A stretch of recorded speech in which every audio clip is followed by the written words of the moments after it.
സ്കൂളുകളിൽ റാഗിംഗ് വിരുദ്ധ സെൽ രൂപീകരിക്കുമെന്ന് വിദ്യാഭ്യാസ മന്ത്രി വി ശിവൻകുട്ടി. സ്കൂളുകളിലെ റാഗിംഗ് നിയന്ത്രിക്കാൻ ഇപ്പോഴും കഴിയാത്ത സാഹചര്യത്തിലാണ് തീരുമാനമെന്നും മന്ത്രി പറഞ്ഞു.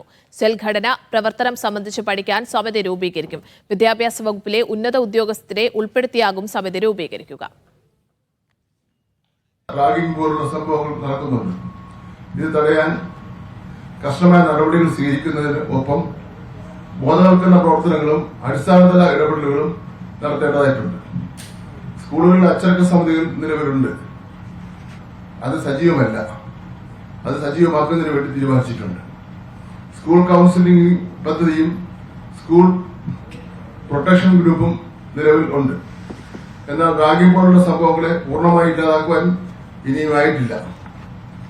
അതുകൊണ്ട് ഓരോ വിദ്യാഭ്യാസ സ്ഥാപനത്തിലും റാഗിംഗ് വിരുദ്ധ സെല്ലുകൾ കൂടി കൊണ്ടുവരുന്ന കാര്യം പൊതുവിദ്യാഭ്യാസ വകുപ്പ് ആലോചിച്ചു വരികയാണ്. ഇതിന്റെ ഘടനാപ്രവർത്തനം എന്നത് സംബന്ധിച്ച് പഠിച്ച് റിപ്പോർട്ട് നൽകുവാൻ വിദ്യാഭ്യാസ വകുപ്പിലെ ഉന്നത ഉദ്യോഗസ്ഥന്മാരുടെ ഒരു സമിതിയെ നിയോഗിക്കുന്ന കാര്യവും പരിഗണനയിലാണ്. തിരുവനന്തപുരത്ത് നിന്ന് ഗോപാൽ ശീലാസനൽ വിവരങ്ങൾ പങ്കുവയ്ക്കാൻ ചേരുന്നുണ്ട്. ഗോപാൽ, വിവിധ സ്കൂളുകളിൽ അതോടൊപ്പം തന്നെ കോളേജുകളിൽ നിന്നൊക്കെ ഇത്തരത്തിൽ റാഗിംഗുമായി ബന്ധപ്പെട്ട വാർത്തകൾ നിരന്തരം നമ്മൾ റിപ്പോർട്ട് ചെയ്യുന്നതാണ്. അപ്പോഴാണ് സർക്കാരിന്റെ ഭാഗത്തുനിന്നൊരു നടപടി ഉണ്ടാകുന്നത്. റാഗിംഗ് വിരുദ്ധ സെല്ലിന്റെ പ്രവർത്തനങ്ങൾ എങ്ങനെയായിരിക്കുമെന്നാണ് മന്ത്രി വിശദീകരിക്കുന്നത്.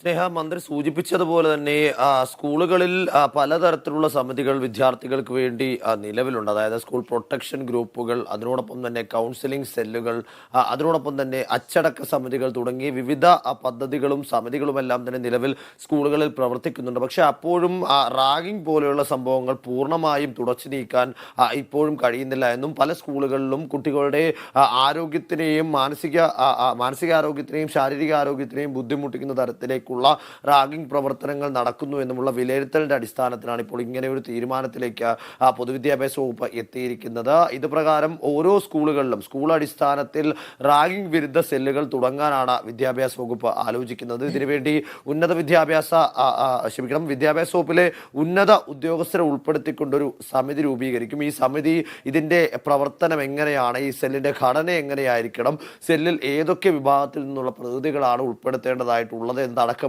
എല്ലാ കാര്യങ്ങളും ഗ്രൗണ്ട് ലെവലിൽ സമിതി പരിശോധിക്കും. അതിനുശേഷം ഈ സമിതി പൊതുവിദ്യാഭ്യാസ വകുപ്പിന് റിപ്പോർട്ട് സമർപ്പിക്കുകയും ആ റിപ്പോർട്ടിന്റെ അടിസ്ഥാനത്തിൽ ഈ റാഗിംഗ് വിരുദ്ധ സെല്ലുമായി മുന്നോട്ട് പോകാനുമാണ് ഇപ്പോൾ സർക്കാർ ആലോചിക്കുന്നത്. അതിനുള്ള കാരണം തന്നെ പല സ്കൂളുകളും ഈ അച്ചടക്ക സമിതികളും ഈ സ്കൂൾ പ്രൊട്ടക്ഷൻ ഗ്രൂപ്പുകളും കാര്യക്ഷമമായി പ്രവർത്തിക്കുന്നില്ല എന്നുള്ള ഒരു കണ്ടെത്തലിനെ തുടർന്നാണ്. അതുകൊണ്ട് തന്നെ പല കുട്ടികൾക്കും പല ബുദ്ധിമുട്ടുകളും ഉണ്ടാകാറുണ്ട്. പല റാഗിംഗ് കേസുകളും കുട്ടികൾ ഒന്നുകിൽ അത് വാർത്തയായിട്ട് പുറത്തു വരികയോ അല്ലെങ്കിൽ ഏറെ നാളുകൾക്ക് ശേഷം ഭയം മൂലം പുറത്തു പറയാതിരിക്കുകയും ഏറെ നാളുകൾക്ക് ശേഷം പിന്നീട് എപ്പോഴെങ്കിലും പുറത്തു വരികയോ ചെയ്യുന്ന ഒരു അവസ്ഥയാണുള്ളത്. അത്തരത്തിലൊരു സാഹചര്യം സ്കൂളുകളിൽ ഉണ്ടാകാൻ പാടില്ല. ആ വിദ്യാർത്ഥികൾ സുരക്ഷിതരായി അതിനോടൊപ്പം തന്നെ സന്തോഷത്തോടെയും പഠിക്കാനുള്ളൊരു സാഹചര്യം ഒരുക്കേണ്ടതായിട്ടുണ്ട്. കൂടാതെ തന്നെ പൊതുവിദ്യാഭ്യാസ സ്ഥാപനങ്ങളിൽ നിന്നും ഉന്നത വിദ്യാഭ്യാസ മേഖലയിലേക്ക് കടക്കുന്ന സമയം, അതായത് ക്യാമ്പസുകളിലേക്ക് എത്തുന്ന സമയങ്ങളിൽ ആ ക്യാമ്പസുകളിൽ എങ്ങനെ പെരുമാറണം എന്ന കാര്യത്തിലുമൊക്കെ കുട്ടികൾക്ക് ഇത്തരത്തിൽ ചെറു ക്ലാസ്സുകളിൽ നിന്നേ തന്നെ ഒരു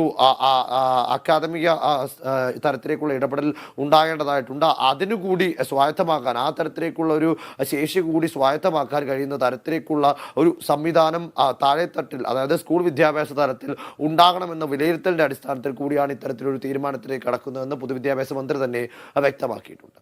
ശരി, ഉന്നത ഉദ്യോഗസ്ഥരെ അടക്കം ഉൾപ്പെടുത്തി സ്കൂളുകളിൽ റാഗിംഗ് വിരുദ്ധ സെൽ രൂപീകരിക്കുമെന്നാണ് വിദ്യാഭ്യാസ മന്ത്രി പറയുന്നത്.